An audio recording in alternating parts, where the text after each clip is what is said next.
lo dijo en la primera hora.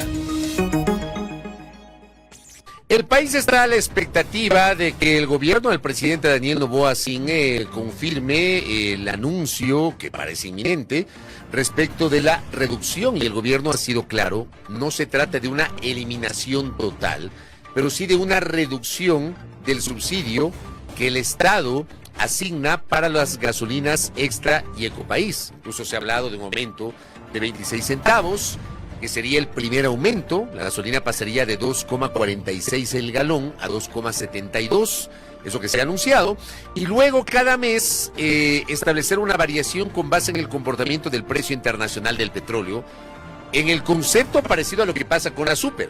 Pero la Super está completamente liberalizada. En el caso del Extra y Ecopaís, lo que se ha anunciado es el establecimiento de una banda hacia arriba y hacia abajo. Si, por ejemplo, de acuerdo al comportamiento del precio del petróleo a nivel internacional, corresponde incrementar el precio del galón de ambos combustibles, del Extra y Ecopaís, ese incremento no sea más allá del 5%. Si por el contrario hay una reducción del precio internacional del petróleo, la disminución no sea de más allá del 10%. Estamos a la expectativa justamente de aquello. ¿Cuál es la posición de María Paz Gervis, que está conectada con nosotros ahora mismo? Ella es la presidenta de la Cámara de Industrias y Producción y también la presidenta del Comité Empresarial Ecuatoriano. Doctora Gervis, bienvenida. ¿Cómo le va? Buenos días. Le saluda Fabricio Vela desde el noticiero A Primera Hora de Radio Armónica FM y las plataformas del portal Primera Plana. ¿Cómo está usted? Buenos días, Fabricio. Un gusto para mí saludarle esta mañana y a su audiencia. Gracias a usted por conectarse. Como sector empresarial, doctora María Paz Gervis, ¿tiene alguna postura sobre esta medida que parece inminente respecto de los subsidios? Efectivamente, Fabricio, y aquí le quiero hablar desde los dos sombreros, ¿no es cierto? La Cámara de Industrias y Producción lleva muchos años cuestionando la pertinencia de estos subsidios. ¿Por qué? Por un tema conceptual. Porque los subsidios teóricamente deben ser focalizados, temporales y financiados. Y vemos que en este caso los subsidios sobre los que discutimos, y en concreto el subsidio a la gasolina, no ha sido focalizado, es decir, todos quienes consumimos gasolina hemos podido acceder a este beneficio. No han sido temporales, llevan muchísimos años y vemos que no han cumplido con un objetivo de revertir el poder adquisitivo.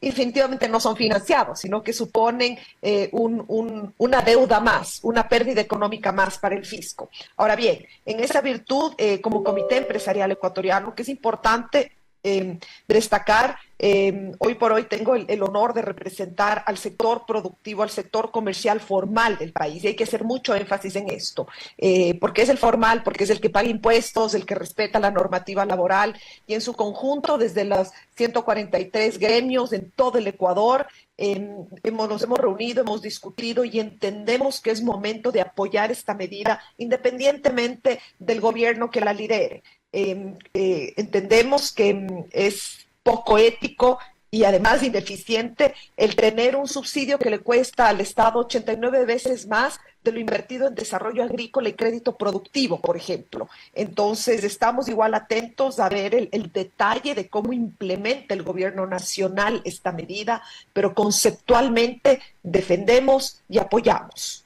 Esa medida que usted dice conceptualmente se defiende y se apoya, también tiene voces críticas de aquellos que asumen que esto va a repercutir en la inflación y va a afectar a muchos sectores de la economía, entre ellos el sector comercial y el sector industrial. ¿Es así? ¿Va a haber una afectación o los sectores productivos, el empresariado está en capacidad de enfrentar o de capear el temporal derivado de esta decisión del Ejecutivo? Fíjese usted que nosotros no lo vemos como una afectación al comercio, a la industria, porque vemos que hay muchas afectaciones. Ha habido medidas que también se han tomado y que han tenido impacto, como por ejemplo el IVA. El incremento del IVA, nosotros en términos generales, como sector productivo, conceptualmente, mayoritariamente, hemos apoyado esto. ¿Por qué? Porque en el mundo ideal no debería haber más afectación, el incremento de la inflación, pero lo que nosotros estamos viendo es que nos enfrentamos a un Ecuador con una situación fiscal dramática. Entonces, cuando escucho estas voces disidentes, a mí me genera absoluta contrariedad, porque estamos hablando entre un Ecuador ideal y un Ecuador real. Y el Ecuador real es que tiene una crisis de liquidez, una crisis fiscal. Es un Ecuador que en el mes de febrero no tenía dinero para pagar salarios, un gobierno nacional. Es decir, que requerimos medidas estructurales para revertir la situación económica y fortalecer la dolarización al mediano y a largo plazo. Es un país, y creo que aquí tenemos que todos sumarnos, a mí me gusta comparar con la economía de una casa, ¿no es cierto? Porque cuando venimos y es que yo quiero esto, yo me merezco esto, yo necesito esto, claro, todos y son de pretensiones legítimas, pero resulta que en el dinero del papá y la mamá o de la cabeza de familia, quienes asumen, los adultos que asumen la parte económica, no hay el dinero. Entonces, el rato que no existe, no tienes con qué pagar. Y creo que así es como debemos entenderle al país y entender que todos somos parte de esa familia, que el país requiere financiamiento externo de forma inmediata, que es más o menos a lo que hemos accedido con el acuerdo del Fondo Monetario Internacional, que necesitamos recursos para el corto plazo que permita implementar las reformas estructurales para una economía sana. Es entender que el país se ha comprometido a desmontar los subsidios. ¿Para qué? Para alcanzar un mínimo de claridad en sus cuentas fiscales. Entonces, en esa virtud, es decir, que el sector empresarial sigue asumiendo con los incrementos de impuestos, con anticipación de impuesto a la renta, con estos impuestos temporales que no son temporales, que son casi permanentes. Es una situación que todo el país tenemos que sumar el hombro. Pero si nosotros lo vemos globalmente, precisamente hay que pensar en el percentil de la población que tiene menos accesos. Y es ese percentil el que debería tener estas compensaciones, que es lo que hemos defendido desde el sector productivo. Es decir, se debe desmontar los subsidios, pero no se puede cerrar los ojos ante una sociedad de desigualdades, de un porcentaje de la población con necesidades urgentes, y es ahí donde ven las compensaciones, que es lo que ha planteado el gobierno nacional. A ver, entendiendo entonces que la medida es necesaria y si el gobierno la confirma para su aplicación a partir del segundo semestre del año, ¿cómo usted evalúa el comportamiento de la economía en estos siguientes 6 meses, María Paz? La economía está comprimida y esto no responde precisamente al tema de los subsidios. Creo que la pérdida del poder adquisitivo se siente, es un mercado que se contrae por distintas causas. El fenómeno de la seguridad ciertamente afecta la conducta de la sociedad y creo que todos podemos extrapolar esto a una situación doméstica, donde el miedo, donde el temor, donde la historia de un amigo, un vecino o uno mismo que en algún momento hemos sido víctimas de violencia nos lleva a guardarnos en las casas. Después, efectivamente, hemos tenido mucha carga impositiva, entre otras cosas, el incremento del IVA que golpea a todos los sectores, ¿no es cierto? Entonces, nosotros vemos que las ventas de este año presentan una pérdida. Se habla de que no habrá crecimiento y el temor es que no vaya a haber decrecimiento. Entonces, esa es la situación real del país, esa es la economía del país. Pero si nosotros volvemos a cuál es el impacto específico, yo creo que también hay que pensar en medida del fisco. Y esto quizás suena un poco ajeno a la ciudadanía. Entonces volvamos a pensar en el costo de la familia, ¿no es cierto? Y pensemos que lo que ha propuesto hasta ahora el gobierno como mecanismo de compensación serían transferencias monetarias mensuales, las mismas que esperamos en los próximos días tener claridad y más detalle, pero en principio esto estaría dirigido a transferencias monetarias mes a mes, a sectores transportistas como taxis, camionetas, tricimotos, un costo de julio a diciembre más o menos contado que ascendería a los $35 millones, considerando aproximadamente que serían 106,000 posibles beneficiarios. Esto quiere decir que se liberan recursos del Estado y esto nos interesa y nos conviene a todos, porque el momento que se liberan recursos del Estado, por un lado tenemos una economía más sana, que decía, es decir, menos grande el hueco de deuda, y por otro lado, que se cumplan con las obligaciones que ciertamente el Estado tiene, como proveer salud, como proveer medicinas a los afiliados, y entonces creo que aquí es importante recordar que esto tampoco significa una luz verde, no significa adelante, aplaudimos, todo vale. Entendemos que es una medida técnicamente necesaria, pero con la misma fuerza hemos solicitado al gobierno nacional que esto venga acompañado de una reforma en calidad del gasto, en transparencia en las instituciones públicas, porque si todo entra al saco roto del Estado, es simplemente continuar con un círculo vicioso y no nos trae nada bueno los esfuerzos que los ecuatorianos y ecuatorianas estamos dispuestos a hacer. Ahora, le pregunto, porque esta es otra de las cuestiones que se han mencionado. Yo recuerdo que cuando hubo el debate sobre el aumento del IVA de 3 puntos porcentuales, primero de un punto porcentual del 12 al 13% y finalmente el presidente echó mano de la prerrogativa que le otorgó la ley, que entró en vigencia la ley para enfrentar el conflicto armado interno y se fue directamente al 15%. El argumento era de que esos recursos iban a servir para financiar el combate al crimen organizado. Pero a la vuelta de la esquina me parece que no ha habido claridad sobre la calidad del gasto o de la distribución de esos recursos a partir de la recaudación tributaria con el aumento del IVA, al punto de que en algún momento se ha cuestionado declaraciones de la ministra del Interior sobre donaciones, ¿no? Para poder apoyar a la Policía Nacional.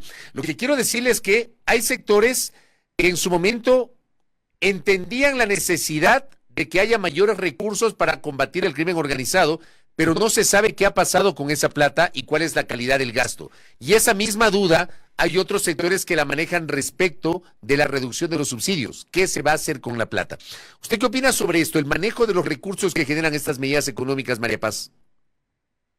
Esto va precisamente en la línea de lo que planteaba yo desde el inicio y coincido con usted. Yo empezaba diciéndole que nosotros no hablamos, esto no es bajo ningún concepto una luz verde, es decir, carta abierta, adelante. No, yo creo que si bien es un momento en que los ecuatorianos y ecuatorianas nos hemos visto obligados cada vez más a arrimar el hombro, como por ejemplo el tema del IVA que usted bien mencionaba, pero tenemos en este momento que tener claridad y transparencia sobre las finanzas públicas y sobre la administración del Estado. O sea, hay que recordar que una administración eficiente no tiene que ver solo con cobrar más, sino gastar no más necesariamente mejor, sobre rendición de cuentas constantes. Y a esto me refiero porque el tema de la rendición de cuentas, permítame referirme, en el Ecuador es algo que todavía es ciertamente nuevo. Y yo recuerdo algún gobierno que instauró esto por ley, todo obligatorio por ley, cuando debería ser el sentido común de la democracia. Y entonces teníamos estos eventos fastuosos que nos costaban a todos los ecuatorianos muchísimos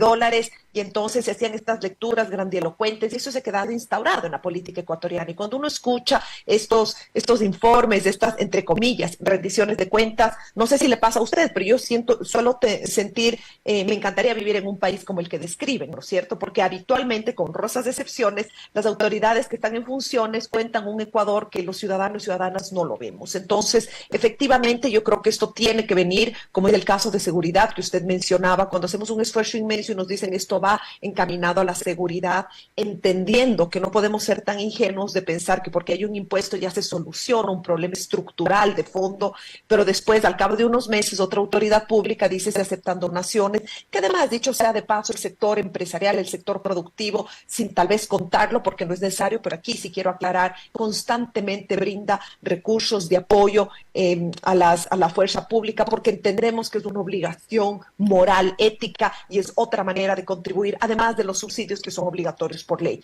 Entonces, yo creo que ahí quizás es importante el mensaje que nos den las autoridades, y yo me quiero referir a qué va a pasar con este dinero. Y primero decirles que el subsidio a la gasolina extra y Ecopaís nos cuesta a los ecuatorianos y ecuatorianas 630 millones al año. Esto es muchísimo dinero. Esto es 41% más de lo invertido en educación, en universidades. Entonces, en esa virtud, yo creo que aquí tenemos que, por un lado, tener los pies en la tierra y saber, los ecuatorianos y ecuatorianas, ser consciente que el Ecuador, el Estado ecuatoriano, está endeudado, que tenemos un hueco inmenso, que no son recursos nuevos, que son recursos que entran a bajar la deuda, y esto nos tiene que importar. Esto es importante, aunque ahorita no sintamos ese beneficio, pero el igualarnos, el pagar deudas, nos conviene a todos, porque no hacerlo significa que el Ecuador tiene negado todo tipo de préstamos internacionales. ¿Por qué tenemos que ir a los multilaterales? ¿Por qué tenemos que ir a banca multilateral como el FMI? Porque nosotros no somos como país sujetos de crédito de otro tipo de prestadores. Entonces esto es importantísimo porque una economía como la ecuatoriana necesita esos fondos. En primer lugar, entender que este dinero va a venir para limpiar las cuentas, para equilibrar y al mismo tiempo para liberar recursos para que se cumplan las obligaciones, no para asumir nuevas inversiones, que sería lo ideal, real y aquí hay que ser muy sensato, pero es momento de tomar la decisión, porque si no se toma la decisión nos volvemos a enfrentar a esas circunstancias de no poder pagar los salarios, perdón. No se puede pagar los salarios del sector público con el drama social e injusto que esto supone. Se viene a ver a las empresas, se les pide que anticipen el impuesto, pero a fin de año ya no hay esa recaudación de impuestos. Entonces se vuelve un círculo vicioso, una bomba que nos va a estallar y por eso creo que es importante que seamos muy conscientes y entendamos, por un lado, que estos recursos entran a cumplir deudas pendientes y por otro lado, que nosotros no podemos descansar ni hacernos de la vista gorda ni virar a ver otro lado en términos de responsabilidad ciudadana y exigir calidad del gasto, es decir, que se gaste mejor, que los recursos vayan a donde deben ir, que se nos cuente, que se destape estas ollas de grillo que son las empresas públicas. Aquí sí le digo, Fabricio, yo no admito que las autoridades públicas, gobierno a gobierno, vengan a decirnos es que no saben lo que ha sido, es que esto es un horror de corrupción. Ya bueno, pero ustedes son nuestros representantes. Mano dura, transparencia, limpieza de esas instituciones, poner fin a los beneficios dorados de cierta burocracia que viene en perjuicio de la mayoría de la ciudad. Ahora le pregunto a usted, tras el IVA y la reducción de los subsidios, ¿usted ve que hay un plan económico? El sector empresarial, el comité que usted lidera, María Paz Gervis, ¿ven que existe un plan económico liderado por el gobierno del presidente Noboa? Lo voy a ser muy sincera, no tenemos esa claridad. Y si bien tenemos constante conversación con el MEF, con el Ministerio de Economía y Finanzas, donde aplaudo la apertura, donde aplaudo la cercanía, donde nosotros hemos podido dialogar en distintos momentos, pero vamos a ser muy sinceros. Nosotros como sector económico, como sector productivo, como sociedad civil, echamos en falta ese diálogo constante. Lo que se ha acostumbrado en los últimos gobiernos, precisamente desde aquel gobierno que duró tantos años y puso de moda que hay que darle espalda a la sociedad civil, que la sociedad civil organizada es el enemigo, que la sociedad civil organizada hay que bypasearle. Y se instauran valores de una democracia frágil que flaco favor le hacen a un funcionamiento efectivo del Ecuador. Entonces esto no se inventó este gobierno, esto es algo que se viene arrastrando algunas décadas y que eventualmente todos los gobiernos han echado cuenta que es no sentarse a dialogar abiertamente, sino invitar a un par de reuniones, un par de fotos, algunas carteras de Estado individualmente sí han tenido más apertura y después cuando la cosa se pone fea, están en problemas, ahí sí nos llaman todas las semanas. Digamos, esto ya hemos vivido. Nosotros no tenemos una relación muy cercana en términos de diálogo, no personal, más bien personal en términos generales, es gente joven, dinámica, fresca y hemos tenido contacto con todos los ministros, pero sentarnos a dialogar estructuradamente con agenda sobre un plan económico, no lo hemos tenido. Hemos tenido estos impuestos donde entendemos la necesidad, cuestionamos ciertas decisiones, de hecho hemos planteado algunas demandas o recursos de inconstitucionalidad por entender que se ha violentado procedimientos fundamentales, como por ejemplo esta ley donde el presidente pide el incremento del IVA, lo apoyamos conceptualmente y sale de la Asamblea un Frankenstein con 3 impuestos más. Entonces decimos aquí conceptualmente esto no se puede defender. Entonces nosotros cumplimos nuestro rol siempre con las puertas abiertas, siempre dispuestos a dialogar, a conversar y a abonar, porque una cabeza piensa más que, 2 cabezas piensan más que una y esto se multiplica a todos los sectores y bueno, tenemos más cercanía, quizás la cartera, el Ministerio del Trabajo tiene mucha apertura tanto con sector sindical como empresarial, eso genera puentes, pero creemos que más allá de casos puntuales de un ministro, de una ministra, tenemos que instaurar esta forma de convivencia y de enfrentar los problemas, por ejemplo, el plan económico en conjunto. María Paz, ahora le pregunto, ¿la posición suya es la posición integral del comité empresarial? ¿Y por qué le hago esta pregunta? Porque daría la impresión, viendo desde afuera, que no hay una postura uniforme entre todos los sectores productivos o empresariales. De hecho, la Cámara de Comercio, a través de su presidenta, Mónica Heller, tenía una posición tal vez distinta a la de otros voceros del sector empresarial y productivo. Su voz, lo que usted acaba de decir, es una posición, digamos, de consenso del sector o en este momento estamos asistiendo a posturas discordantes dentro del sector empresarial, María Paz. Agradezco por la pregunta porque entiendo que a veces hay varias vocerías, lo cual enriquece la democracia y el debate público y quizás no queda muy clara nuestra estructura. El Comité Empresarial Ecuatoriano es un gran paraguas. Se fundó precisamente este año, cumplimos 20 años. Brevemente les cuento a que entienda, quienes nos escuchan se familiaricen. Surge a propósito del primer intento por firmar el TLC. Del sector empresarial, las cámaras, las distintas cámaras de regiones del país se unen y esto sigue creciendo y hoy por hoy tenemos 153 miembros que representan sectores productivos, es decir, comercio, industria, agricultura y regiones del país. Entonces, esa es la riqueza de este inmenso paraguas. Dentro de ese paraguas tenemos algunas otras cámaras, por ejemplo, mi caso, que me acredita a mí como presidenta del Comité Empresarial Ecuatoriano ser la presidenta ejecutiva de la Cámara de Industrias y Producción con su sede en Quito. Entonces, esto un poco para situarnos. En esa virtud, dentro del Comité Empresarial Ecuatoriano hay muchísimo debate. No siempre estamos de acuerdo en todo. Llegamos a consensos y es un ejercicio que debemos destacar en la democracia ecuatoriana. Creo que debemos normalizar el discrepar. Debemos normalizar que la postura de la mayoría en democracia se impone a la de una o dos personas. Eso ha sido un ejercicio enriquecedor y maravilloso del comité. Efectivamente, el comité tiene la postura que yo represento como vocera principal.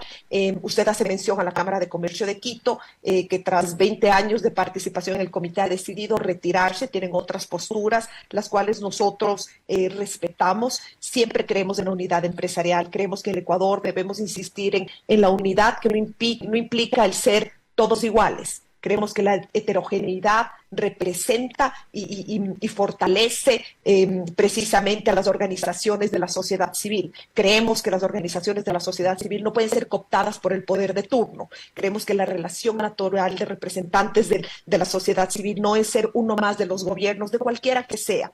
No somos opositores, porque ese no es nuestro rol, pero tampoco somos partidarios. No, somos partidarios del sector empresarial ecuatoriano, de los principios que defienden, donde habrá medidas del gobierno nacional que las apoyaremos, habrá otras que cuestionaremos, porque ese es nuestro rol. Quizás hayan estado las diferencias, pero marcadas en el respeto, en el reconocimiento a que todas las vocerías y todas las representaciones son legítimas, son valiosas y sin ningún tipo de preocupación por la discrepancia. La discrepancia con altura y conceptual fortalece la democracia. Así que sí, mi vocería representa a la mayoría del sector productivo formal representado en el gran paraguas del Comité Empresarial Ecuatoriano.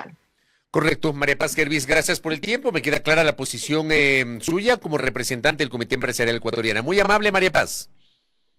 Muchas gracias, Fabricio. Un buen día a todos quienes nos escuchan. Muy gentil, María Paz Gervis, presidenta del Comité Empresarial Ecuatoriano, aquí en A Primera Hora. Primera Plana. Todas las noticias, todas las voces.